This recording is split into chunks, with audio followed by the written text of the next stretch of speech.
Imagine having access to a tribe of mentors consisting of some of the best tech leaders in the world, people you may have never heard of, but who in just an hour, you'll know their unfiltered career story. The bets they took, the decisions they made, where they failed, and the lessons that they learned along the way. Welcome to the What Makes You Tick podcast. Hi, I'm Tolu, aka the Podfather, and I'm the host of What Makes You Tick. And I'm Richard, I'm the founder of Tick Talent. We are delighted to sponsor this podcast. This week's episode is with Scott Kingsbury. So what did you think of this week's episode, Rich? Well, I have to say, Tolu, you are obviously my favourite ever person that I've met through LinkedIn and has become a real life friend. But Scott is probably fourth or fifth on that list. I'm joking. He's brilliant, and we've become very, very good friends, which is amazing. So I saw Scott's content on LinkedIn, and I was like, oh, who's this guy? He's like doing all this really cool content about leadership development and like leadership philosophies, and I'm really liking what he's writing. And he gets so much engagement because loads of people loves what he's writing.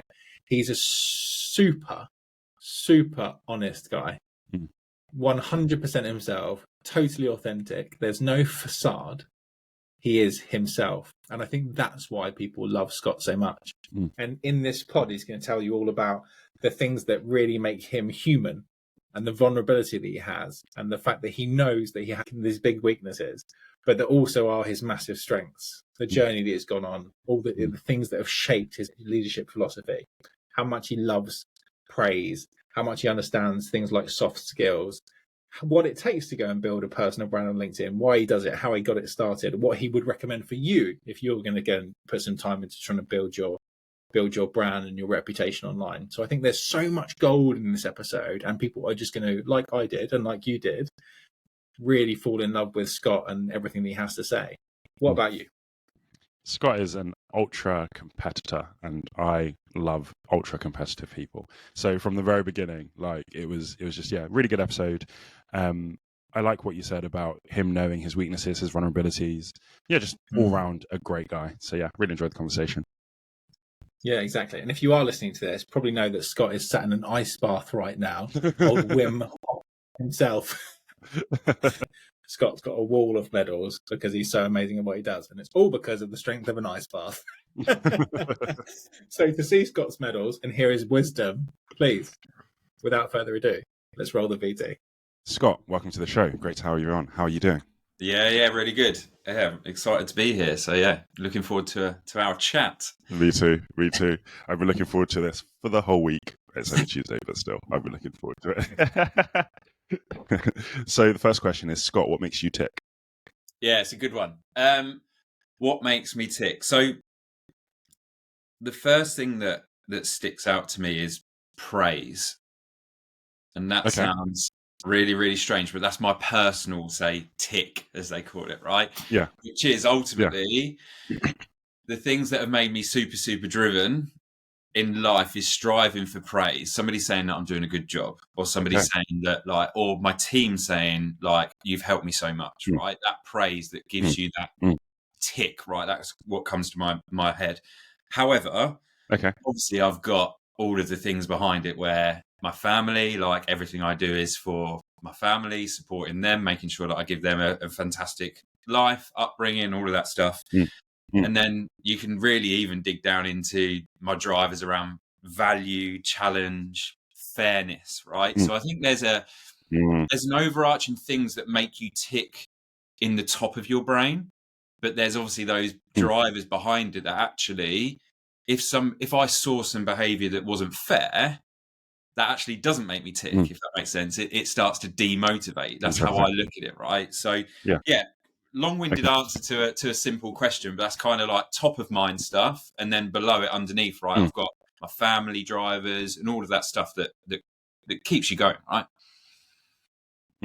Talk to me a bit more about the desire for praise. Where do you think that comes from? Where did that start in your life? Yeah, it's a good one. I think it starts right back in ultimately. Things are tough growing up. And what I mean by that, right, is you're all striving for a same goal or a same thing, right? So at school, it's like you want to either get the best GCSE results, or you want to do really well at sport, but you're in a class of 30 people that are all striving for that, potentially that attention or that praise, right? So you have to, for me, it was always like, how do I work harder, or how I do things? Or actually, to be fair, at school, it was like, how do I just be a bit of a class clown, right? To gain attention, right? And that is probably wrongly, actually, when I reflect on it. So it was from there. And then I think ultimately it was like when I first got my initial praise or my promotions, or when I did well at football and somebody said, like, well done, it was like, that was always my kick and my motivator to do more, right?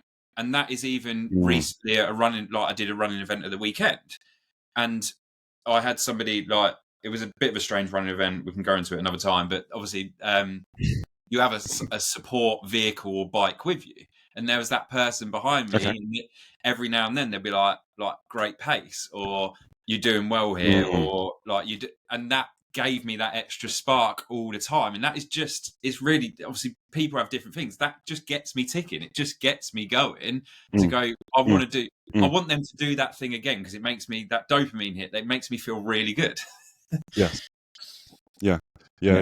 I think it's so interesting because I sometimes find praise quite awkward, but at the same time, it gives me that thing of keep going. So it's for me, it's a really interesting relationship, because when people tell me that stuff, I kind of cringe a little bit on the inside, but then I'm like, okay, so at least I'm doing well, so I'll keep doing what I'm doing. I'd love to know how your desire for praise feeds into your leadership style. Yeah. So I think I'm very, very similar as well, right? And it sounds really is there's like that superficial praise, right? That it's like, oh, like, well done, like, or great job, right? Or there's that actually that's meaningful. Feedback. You know it's coming from somewhere. So I think for me it is also the praise that I have got. I've had to work hard to get it. So it's actually one of my flaws at the same time, putting this out there, which is really, really strange, where I don't give praise easily to my team. And what I mean by that Interesting. I'm also very, very, it's not my first initial reaction to go like, well done, great work, everybody. Because also I think that there is a certain standard that you need to be hitting, that it's just your job. It is just your role, right? So praise should be given when you're going above and beyond your role, because otherwise you're praising somebody just to be doing what they should be doing. So I think that's also another thing is I've got praise from when I've done really well, but if I've got praise that's going like well done or good job for something that I should be doing anyway, that probably goes in one ear out the other, right? So into my leadership style, again, it's a thing of going, I believe it's a driver for my team, and the feedback that I've got is because when they've got praise from me, they know they're doing a good job, right? Because it's not hard to come by. That's the wrong word. If somebody's doing it's not always happening every day. But I'm not going to go up to somebody and go like, well done, you're at 90% quota, or well done, you've built some pipeline, right? I would go up to somebody on the process and the creativity to get there. Of course, if they're thought outside the box, but so that's kind of my relationship with it at the same time is the saying praise is earned, right? You've got to earn it. And that's the thing that makes me tick, is the stuff that then I earn. And I think, that's kind of where I get to with it. Yeah, I think it's so interesting because it sounds like you're quite competitive and you have quite high performance standards. And I think that that's so important in sales. You know, a lot of the people that we talked to on this podcast, even like people express it differently, but there's always this like fiercely competitive streak that I've noticed.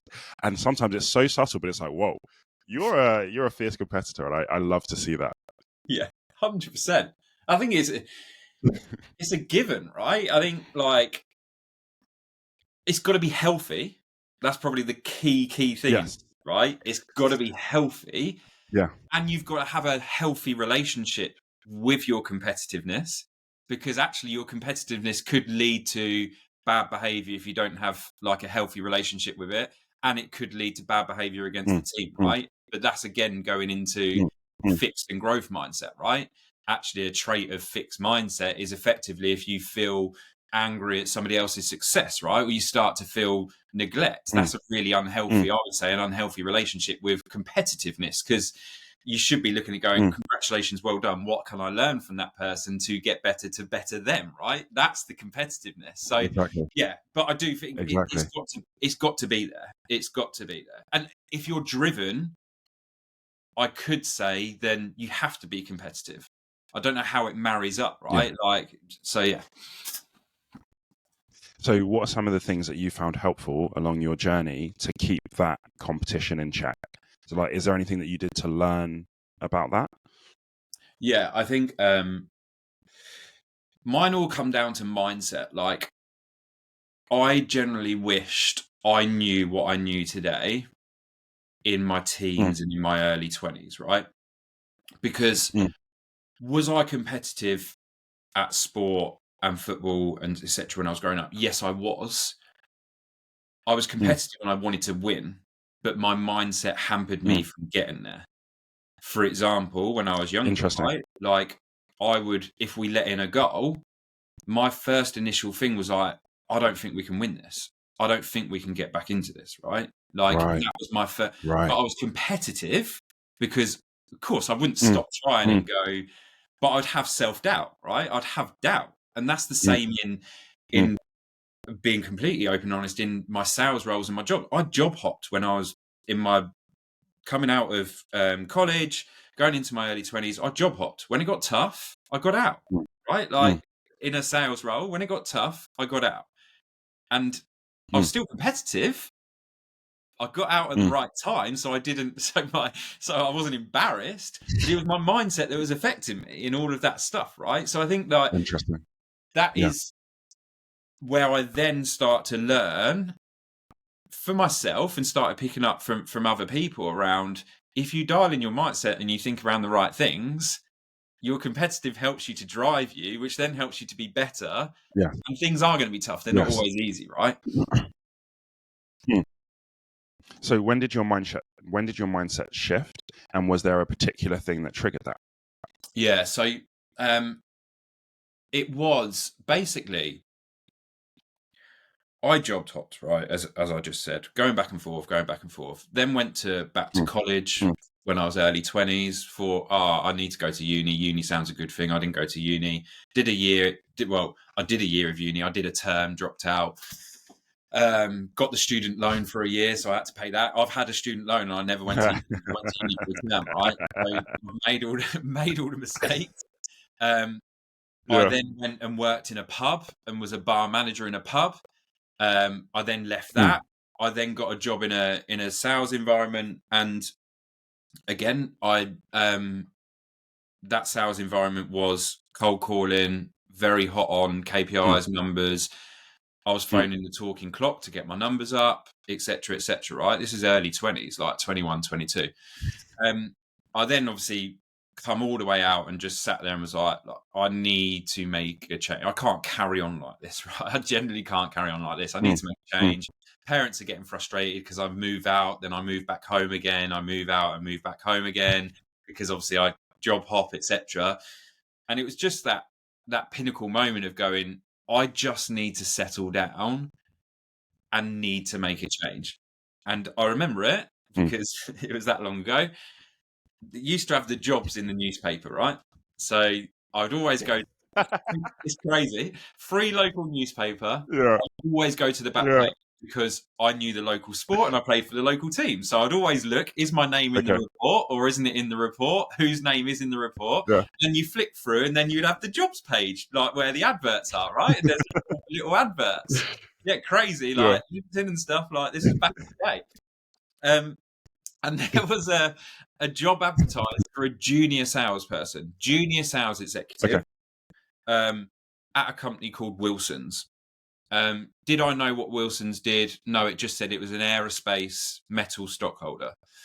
Turned up, got the job, and I would say that is the moment where it changed.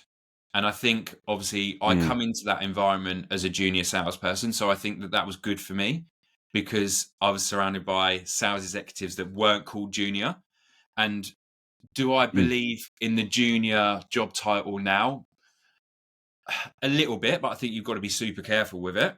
But I think for me, if you've got the right person, for me, it drove me. I didn't want to be a junior, right?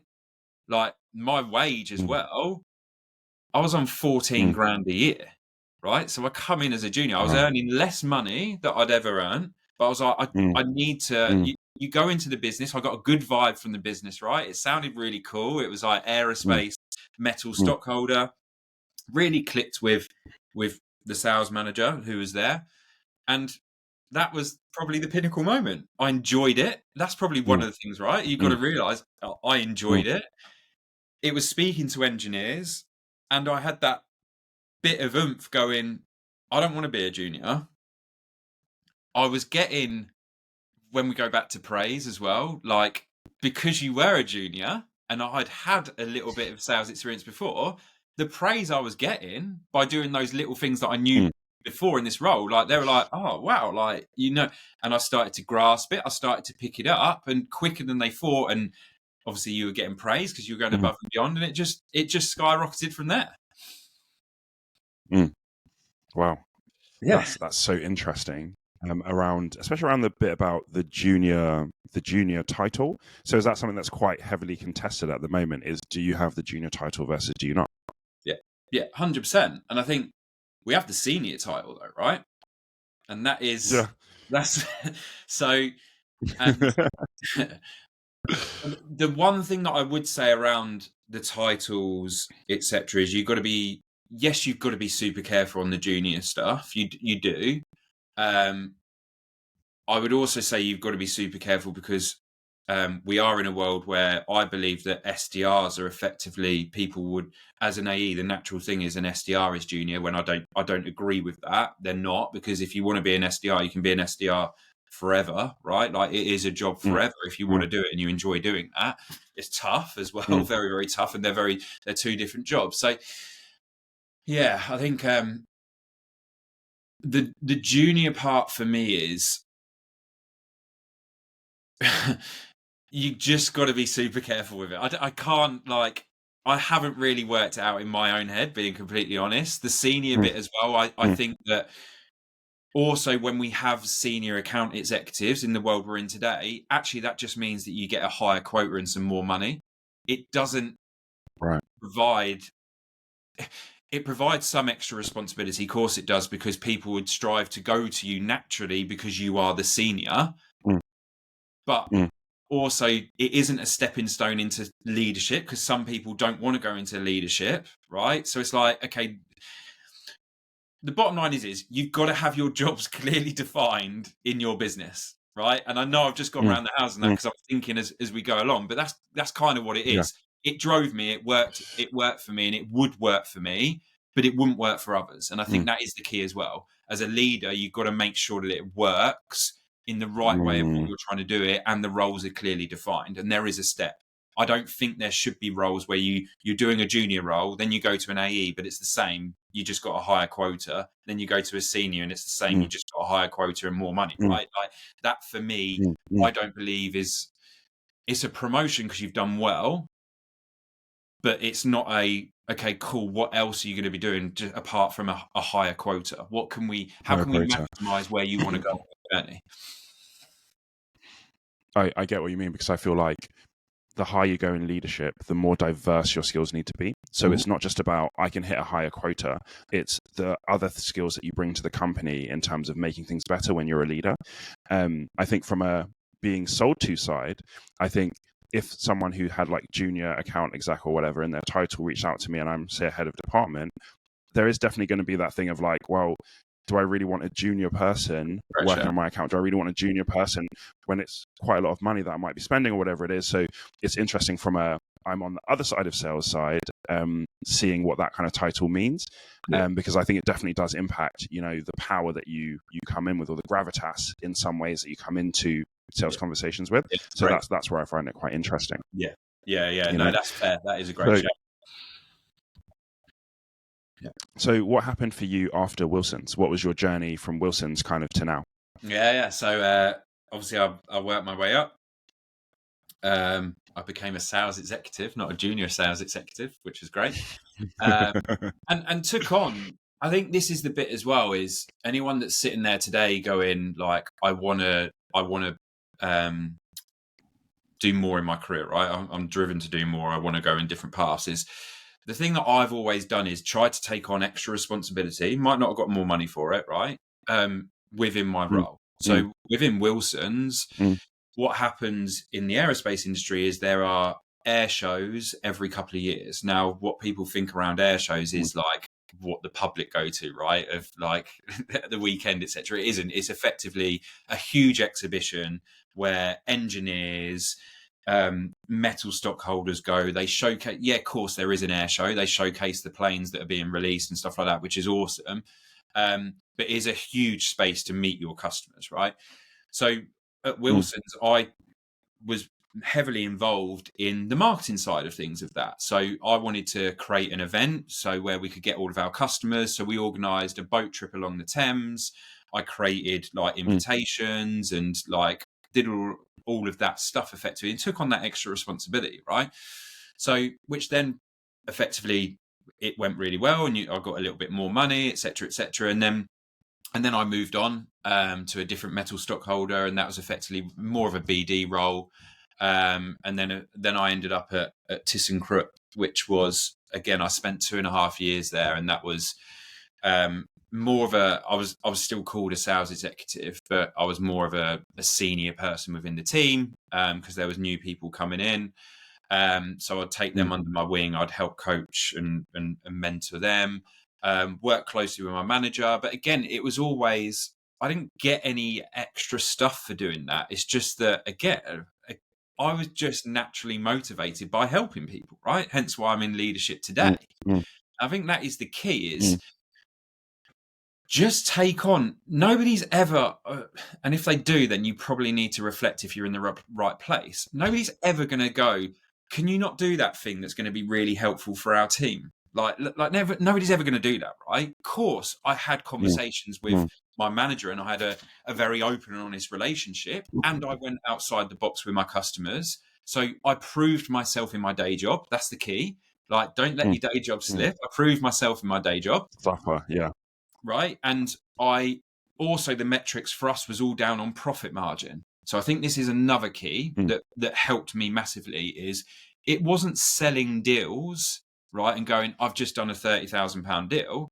It was effectively, it's buying and selling, right? So you buy metal at a certain price and you sell it at a certain price. So we were measured on profit margin. So on every deal I was doing, I was having to work out what current metal price was, what the existing stock metal price was, because again, if you sell at the existing price and the higher price is higher, you can't buy more metal in because effectively you're selling below price right now. And as we all know with the economy and stuff that goes on, raw materials and everything goes up and down, right? So just to give everyone a bit of an insight into that really helped me because I really understood P&L and profit margin, right? Margin, not like net, proper profit margin. So did that, took on extra responsibility, and I was ready for leadership. Like I generally was sitting in my seat and I was ready for leadership. The company where I was at couldn't give me it. I would probably say the one thing with the aerospace industry is it was very old school. People are there for a long, long time. So my manager was there for 20 years. I had other people in the team that have been there over 30 years. It's kind of an industry that's kind of safe, secure. And when you know a network, like it helps you and you kind of stay there. I was ready. Right? I was ready I needed a good culture to thrive in. I needed to lead people. I was just at that stage where I'm like, I need the next thing. I can't just do in sales roles. LinkedIn, went on LinkedIn. That at the time that was in Milton Keynes, and that's when Rightmove. I saw the job for Rightmove, and it was a full sales manager role, managing 8 account managers. I think it was at the time, 6 to 8 account managers. Applied for it, got an interview, and got the job. What I would say is I was against it, right? I hadn't been in tech. I hadn't been in advertising or the marketplace. Like, effectively, I was still doing a sales role and only leading 2 people, but indirectly. And I was applying for a full sales manager role. So again, I think for anyone out there that is looking for different roles, I had to go hugely above and beyond in the interview process. Really nail, like, you had to do a presentation, you had to do a task, really nail of my existing, like when I was captain of a football team, like, why would I be good at leading people even though I haven't led effectively for many years? Went into Rightmove, and that is where my career is literally skyrocketed like crazy, like generally like crazy. And that is solely down to Rightmove have a phenomenal training, development, and coaching culture. And I generally wouldn't be where I am today if it wasn't for that. Of course, I had to work hard, right? You create your own luck. I do believe in that. But that is solely why I led a team of 25, why I'm doing what I'm doing today, is because of that. That there is no other word for it. Like, I learn, our leaders made, our leaders born. I learned there. Of course, I believe I've got some key soft skills, but in terms of process, frameworks, being part of a market leader, FTSE 100 company, all of that stuff, like, I learned everything there, and it just skyrocketed, and I thrived. I found an environment where I thrived in. So the learnings, and even, you mentioned about, you really understood profit and loss and things like that. Sometimes those are some of the things that you will learn in a formal setting. So for example, I did a business degree, and a lot of the business understanding, the frameworks and different things like that come from that formal learning. So how did you learn that along the way? And in Rightmove, was it formal training that they did, or was it more through mentorship and understanding different things through different scenarios? What was your learning journey like with that? How did you get that knowledge? Yeah. I just realised it was a lot that I just threw at you before then. So for formal effectively at ThyssenKrupp, it's just that you learn it as you went. You learn off others. Like, literally, I still have it today. I have a calculator by the side. I work things out on a calculator because literally I had to work out diameters of metal times by the length of metal to work out the weight of it, to then times by the weight per kilo, right? So I learned that as I went, and I learned off the experience around me. Like, that's what you do, right? If somebody knows how to do all that stuff, I'm going to go and learn from them. And then you just go from there. In terms of Rightmove's induction is phenomenal. Everybody gets a 6-week formal induction, and that is, any leader as well goes through their whole sales training that an account manager, an account exec, a new business exec would go through. So you go through all of that, and then they have something called the Rightmove way of account management, which is their sales process, etc., etc. And then they have something called the Rightmove way of sales management. So again, that wasn't around when I first joined, but it got implemented. You go through that training, and also coaching development. You're KPI'd against coaching. There's a training director. That's amazing. Yeah, the training director, Emma, she obviously owns it all, and literally it is like, training is the part of, you would have at least a training every quarter, at least, right? Formal, like 1 day off site, like training. And that is also because being at Rightmove is tough, right? So you're in a space where you're speaking to a lot of customers that have a lack of trust for the business, because obviously it is tough, and you're dealing with estate agents, you're dealing with sales people, so that's tough, right? And we're a market leader where the bottom line is you had to be on Rightmove effectively. I believe it's massive value for estate agents, where your business will thrive if it's on there, which comes at a cost, right? Value equals, like, if you provide huge value, it's going to come, it's not cheap, right? So mindset and all the stuff like that was key for people, because you would have calls that were challenging. So that's kind of Rightmove, like, that's why it just thrived. And you've got to have, again, with Rightmove, it was I wouldn't say it was a mentality that we talked around, as in, like, this isn't a going, you come in and this is what we say, but it was very much, you kind of, Damien Hughes, he did some stuff around the Barcelona football team, and Barcelona had this thing called FIFO, which is fit in or fuck off. Okay. Right. So it's and basically that was the sort of thing with Rightmove. It wasn't fit in as in we were very diverse, we were inclusive. Yeah. It's not fitting in that way, but Yes. fit in as in going, But the culture. You need to give a shit, otherwise you're going to get found out. End of. Yeah. Right? Yeah. And that is, Yeah. I love that. And that's why I thrived. Yeah. Yeah. And I think that's a nuance that we're in danger of losing a little bit, because I feel like absolutely we need to be diverse and inclusive, and we need to make sure that different types of people can perform well at a company and feel like they belong. At the same time, our team and our company has a culture, and if that's a high performance culture, I don't care what you look like, but do you believe in our culture? Do you align with our values of this is how we do things? We achieve highly, we challenge each other. So some of those approaches, as opposed to, we're stuck to this technology, that kind of stuff. No, challenge all of that, but we're all going in the same direction. We've all got the same North Star. That for me is like almost like a non-negotiable. Like everybody has to be on board with the direction of travel. Otherwise, don't be here. And that's perfectly acceptable. It's just not a good fit. Yeah.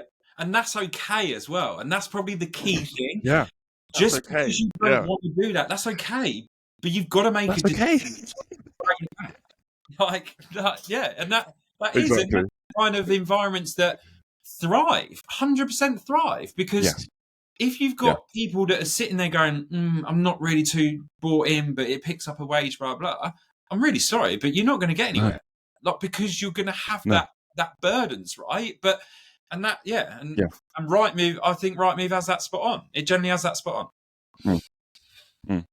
So you mentioned about, in your previous role, you were kind of indirectly leading two people. You felt like you were ready to go into direct leadership. I'd love to know, when you went into direct leadership, was it what you expected, or was it a bit of a baptism by fire when you got into the situation? Yeah. I loved it, right, when I first went in, because it was like, turned up and I was like, I've landed my dream role. I've landed this, right? Loads of learnings. And that is, I fell down the trap of micromanaging.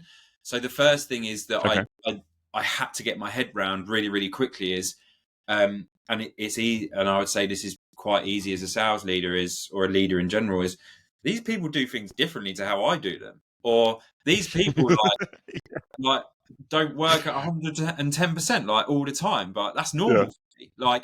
And you have to really, really switch on and start to put yourself in other people's shoes. So I fell down the trap of micromanagement. I fell down the trap of trying to measure every single KPI, and try and measure everything, right? And going, is that happening? Is that not happening?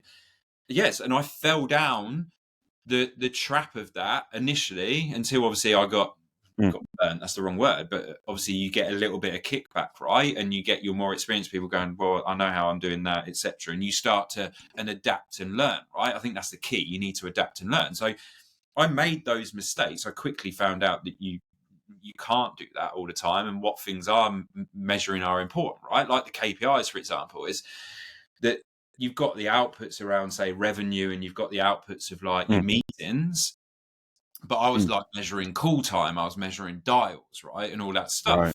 Now, I then quickly learned that is really important, and measure it, but you don't need to talk to your team about it. It's just a key indicator of whether it needs to flag alarm bells, right? And I learned this from somebody at Rightmove, is they always said, you need to do a level of inspection. Lift up the bonnet. Okay. So those people don't need to know that you're lifting up the bonnet, and that isn't secret. If somebody talked to me, of course I would be saying to the team, it's not like I'm going, I'm not going to tell you, but effectively I don't need to talk to them about it. I just need to do a level of inspection to ensure that the quality is right, and to ensure that obviously the amount of activity needs to be there. But effectively, what I quickly learned is, going back to revenue and meetings, if the person is achieving the number of meetings that we would believe, because we were KPI'd, and obviously there was account management in there. So you're KPI'd against making sure that you're speaking to all your accounts in a good level of time, which then why the meetings bit is there. So, but if their call time's lower than others, not striving to this call time goal that potentially I had fixated in my head, doesn't matter, but I need to lift up the bonnet to make sure that those meetings that are happening are of good quality, right? And then Revenue just happens. It is impossible to do good quality meetings and the right level of meetings and revenue not to happen, right? So that's kind of like what I quickly learn is there is that level of inspection, that lifting up the bonnet. I really like that. I really like that. And it's about knowing, because I think that there's a key difference that you said is about you still understand that these things are happening, is the call time right, that kind of thing. But it's almost like, what do you sweat with your team, right? So like, are you going to sweat on the fact that their call time is a little bit below average, even though they're making all the quota that they need to and the meetings are good quality? Probably not. So I think that's a little bit of discernment in terms of, okay, what's the right level of stuff to be sweating people about? Because the more constructive feedback you give people, sometimes it can also become a little bit too much if you're not careful. Yeah. And that's the thing, like, comes back to coaching is, as we know, if I throw 3 things at you, you're probably going to nail 1. So the whole thing for us is the 3-2-1 like metric at the back. So that was, I'd do coaching, right? Call coaching or coaching with the sales managers. 3 things that went really well, 2 things that could be improved. But here is the 1 thing that you focus on for the next 2 weeks that you're going to go away and nail. Don't focus on anything else. That is your 1 development point, right? But the key is that development point needs to be the right development point and needs to be the biggest thing that will make the biggest of differences. And that is why is why you've got to be in sales leadership, or if you're leading people and even yourself, is making sure. And obviously, like I say, is going back to the root cause. Talked about it yesterday. Again, like, somebody might not be digging really deep in their discovery, right? And going into what's the impact and all of that stuff. I would say 9 times out of 10, people know what they should be asking, but actually it's really daunting to start digging into somebody's pain, right? A prospect or whatever, of going, how much is that costing your business? Or what impact is that, like, cliche, but let's just use it as an example. What impact is that having on you or your business or where you're trying to get to? Or, okay, cool, if you carried on in this way, would your business be able to survive, right? But you're getting down to real root cause and return on investment stuff. But if I said to you, if you were struggling to do that as an AE, and I said, okay, cool, your development point is on your next calls, just make sure that you, obviously on your discoveries, you're doing really well, you're getting really great background information, but that 1 extra step to go right underneath and really understand what is impacting them as a business. And you still can't do it because effectively it's your confidence, right? It is your mindset. It's you're fearful of doing it. So we need to speak about that rather than, what questions to ask. You should be doing it. And I think like that is as well the 1 development point that is so key. So you mentioned about, going through that process of, is it a mindset thing or is it something else? So that was one of the posts that I saw on your LinkedIn that I really, really enjoyed. So I'd love to know a little bit more about your journey with LinkedIn and kind of how you've been growing on there. Because I think it's quite recent, isn't it, that you started posting more often on LinkedIn? And I really like your content. It's written really, really well. It's really, really engaging. So I'd really like to hear a little bit about your journey on LinkedIn. Yeah, cool. So LinkedIn, it's daunting. It's a daunting place, right? It still is. Like, I get the same fears and feelings that lots of different people get by posting, right? Self-doubt. Should I be posting about this stuff, etc., etc. Anyway, journey-wise, November the 15th to be exact. Obviously, I was saying that I looked last night. November the 15th, I started posting, and purely I saw. Obviously, I've been on LinkedIn for years, and I just used it to when I needed a new job. It's basically a living CV, right, for a lot of people. Like most of us, yeah. You check out, make sure your profile picture looks like you, even though like it's 10 years old with a shirt and tie with like a baby face. Yeah. Like, we've all been there. And I saw people were posting on there, so I thought I'd give it a go. Started off and obviously posted about a few stuff, and when I look back at my original posts, like they were long, they were like not very good, and then I just taught myself and started picking up on what other people have said, then really nailed it down and said, okay, cool, what am I trying to achieve from this? Exactly the same in in how I lead teams. What is my objective out of this? What am I trying to do? I think there's two things. I think being very, very honest. I want to be future proof, and that is, as we know in the world we are today, in the economy we are in today, anything can happen. I can not have a job next week. And sadly, that is the world we live in. Right, you've got to deal with it, but you've got to put measures in to help you. So one bit was around that of making sure that I'm out there and I'm visible and people understand how I go about things, because could that set me aside from others? And the other bit is I think there's a huge gap, and I've been lucky enough to get it, in leaders getting training, coaching, development. So I was kind of like, I love doing it. So obviously from Rightmove, I led 3 sales managers and then I had 25 people underneath me. And I loved leading sales managers, and I believed I added value, and I've got all of this knowledge. So it was like, cool, go and share it. And I think like from there, then I've just refined how I write. I refined, like I looked at, like, obviously there's a lot of content writers on there. There's a lot of people. I just picked it up, right? And that's the thing, is if you want to do something, you want to do something really well, you've got to take responsibility to go and do it. And that is, I started doing that, and then I started feeling like I was writing better, and then you understand LinkedIn a little bit better, and then I was connecting with people, and now I'm nearly a year in. I started off at, and again, I'm not really a metrics person, but it's that nice little pick me up every now and then, right? I'm not, as in I don't look at it every day, but it's a nice pick me up, and I do look at it. Of course, everybody does, right? Everyone that says they don't, I kind of sit there going, well, of course you must look at it sometimes, because it is a pick me up. I was at 3,200 followers. I'm now at 6,700 followers. So in less than a year, like I've doubled my followers. It's doubled. That's amazing. I get good engagement. But the key thing is, out of all of this, is I learn a lot. I learn a lot from others on there. The other key thing for me as well is I've met so many people. And that's the other thing. I haven't been silent. I don't just post and shut up and then go back in my box. I speak to people. I DM people. I've organised chat. And so I've got loads going on, right? I met Warren. We're doing loads of shorts videos. Obviously, Richard, you. I've done other podcasts. And that is all because I've just interacted on LinkedIn. So, but it is hard. It is really hard to stay consistent. I used to post 2 times a day, 7 days a week when I first started out. And that was tough, but I had to do it because you're new. So I need to build my brand, right? That's how you brand. But now I'm in a motion where I post 4 times a week, try and do 5. But if the days I'm in London, I struggle to post because, again, I'll be completely honest, I don't want to post and shut up. I like posting and interacting and engaging. So I never post if I can't engage. I just don't do it. So, and that's purely that's just me. So I like to engage with people because I feel it's a bit respectful. If they engage on my post, I like to be able to engage on others. Like just how I am. And ultimately is I just put it out there to help leaders hopefully lead better, because I'm on this, I have a huge passion for, I believe that if we create healthy teams across the globe, the impact that will have on so many people is massive.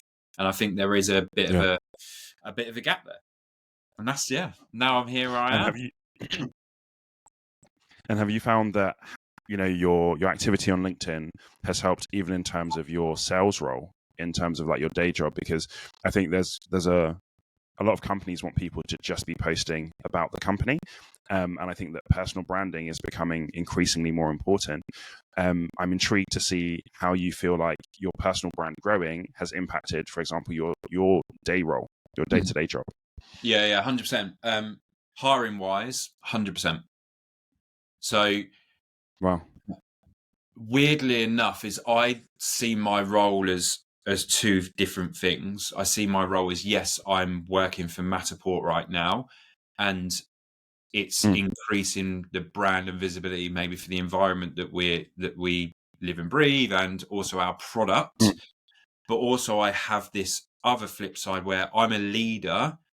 And at some point in my leadership journey at Matterport, I'm going to have people come into Matterport, right, in a hiring capacity. So at the same time is obviously I hired Julia.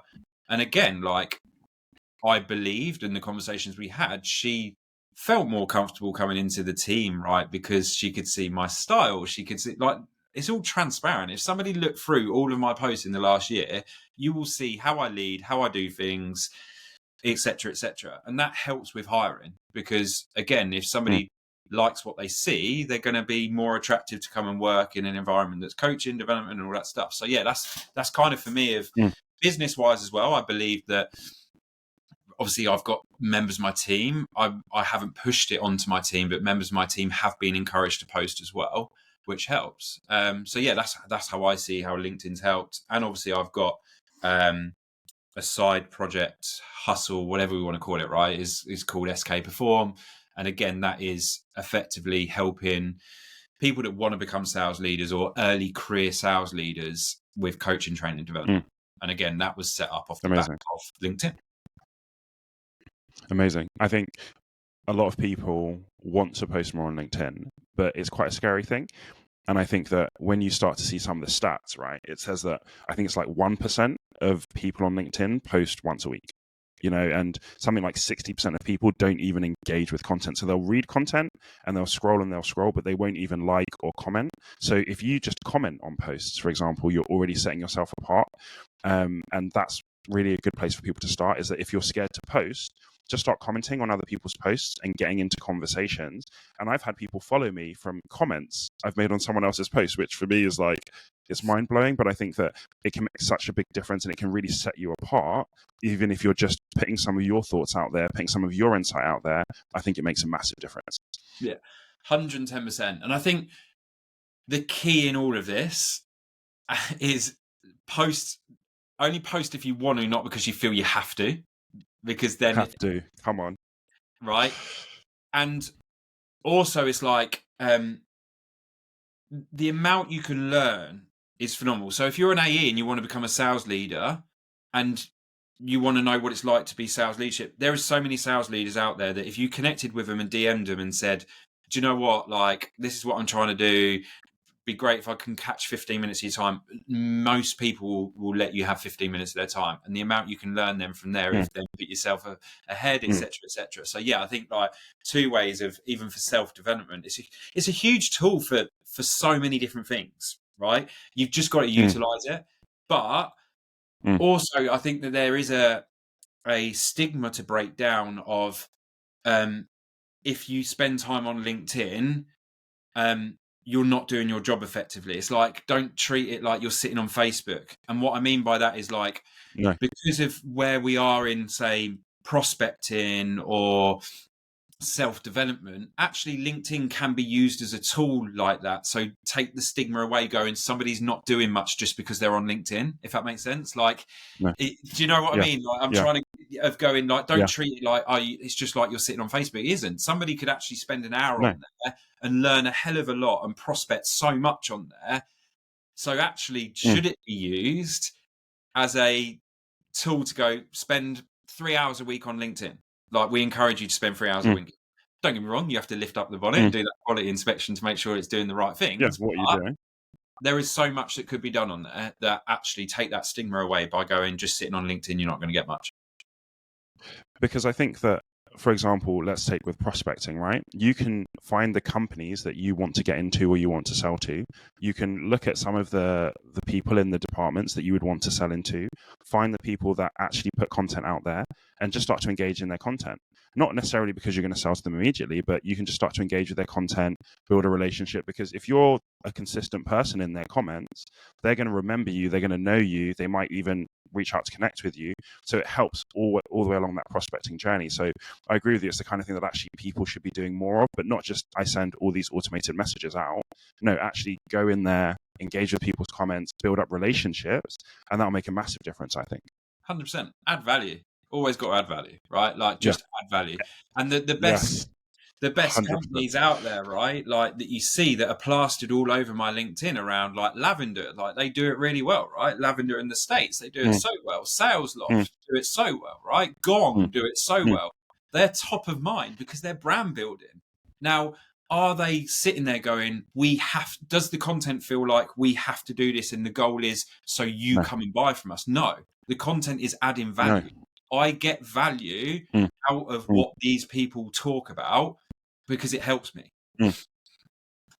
Yeah, agreed. So just as we close, we do something called tick fire questions. So I'm going to fire a few questions at you, and you just answer them in like 10 seconds. Oh, that's a challenge. So, yeah, well, 10 to 15 seconds. I'll give you 15. What's the difference for you between a good and a great leader? Good and a great leader. Soft skills. And what I mean by that is somebody that fully understands emotional intelligence, self-awareness, empathy, etc. I think that is what sets those people apart. I'm shutting up now. I've only got 15 seconds. That was about 15 seconds. Where's your top 3 criteria to hire someone? Top 3 criteria to hire somebody. Attitude. So that is my number one thing. Attitude. Mindset. Okay. And coachability. Perfect. And I think what's the best? Oh, sorry, go on. That's all right. I think just adding on that is, though, I believe, though, if you have those 3 core traits, you can pretty much do anything that you want to do. Yeah, I agree. Because I think that if you've got the right mindset and approach, the right attitude, then even if you suck at the beginning, because you're coachable, you can get to where you need to. So yeah, I think that's a perfect mix. And what's your best advice for someone starting up in their leadership journey right now? You're going to make mistakes. So be open, honest, and vulnerable with your team. And I think that is the one thing is, for me, is, I'm very vulnerable with my team, which builds trust. So if you do those 3 things at the start, figure it out, learn outside of obviously why you go along, but be those 3 things. Don't feel like that you can't be vulnerable. Don't feel like you can't be honest. And if you can't be, there's probably something wrong with the environment, which you probably need to change. So that's my probably my 3 things of, those 3 things of straight away. If you do that, you'll start to build trust, and then you can just layer up from there. Yeah, thank you. And last question is, how do you want to be remembered by the people that you lead? It's a great question. Really great question. How I talk about this is, I want to be the person where all of the people that I've led, again, I'm striving for perfection here, and perfection probably doesn't exist, where they're sitting in their armchair at 80 years old, talking to somebody like you in a situation like this, and mention my name where I've had an impact on them in their life. That is, for me, pinnacle. Goals. Awesome, Scott. Thank you so much for being on the podcast. Really have enjoyed our conversation and hearing your journey. So thank you so much for being on. No problem. Thank you. Enjoyed it. You're welcome. Absolute pleasure to have you on. And thank you guys so much for listening. And we will catch you all on the next episode. Thanks for listening to What Makes You Tick. And I hope you've enjoyed listening as much as I've enjoyed having the conversation. Absolutely. You don't have to have met someone in real life to be mentored by them, right? We've all got favorite sales books. And hopefully this podcast is giving you access to a whole new tribe of mentors who, through their stories and best advice, will help you to achieve a bigger and better career in tech. So if you want to never miss a beat, subscribe now, and then you'll get notified as soon as next week's mentor releases their story. Thank you so much, and we'll see you on the next episode.